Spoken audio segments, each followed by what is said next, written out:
Salut mes explorateurs, aujourd'hui je vous parle du repas de Noël le plus surprenant dans le monde.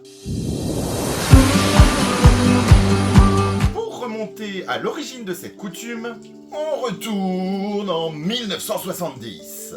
Tout est parti d'un homme, Takeshi Okawara.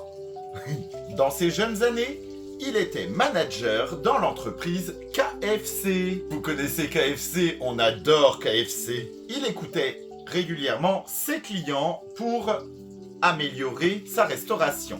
Il avait beaucoup d'expatriés américains qui venaient dire « Ah oui, mais il n'y a pas beaucoup de dinde chez vous à Noël ». C'est vrai. Dans cette partie du monde, comme il y a très peu de chrétiens, il y avait très peu de coutumes de Noël. Donc pas de dinde. Comme tout bon commerçant, il a entendu. Takeshi a mis en place un nouveau menu. Kentucky for Christmas. Ou le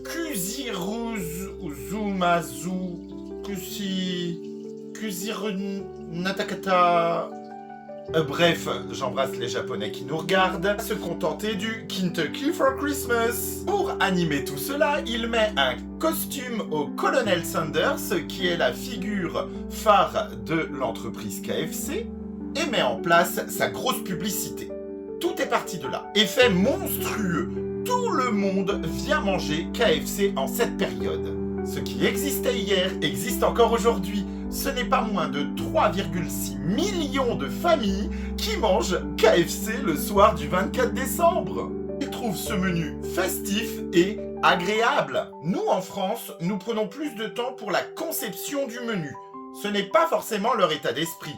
Moins de temps dans la conception du menu, plus de temps pour jouer avec sa famille. Moi, j'aime bien manger quand même, hein. Certains Japonais pensent même que le colonel Sanders et le Père Noël ne seraient qu'un seul et même personnage. Pour voir le Père Noël très régulièrement, je peux vous affirmer que celui-ci a plus d'embonpoint que le colonel Sanders.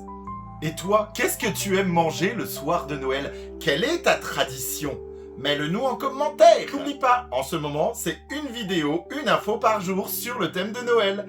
Bonne journée les explorateurs, à demain!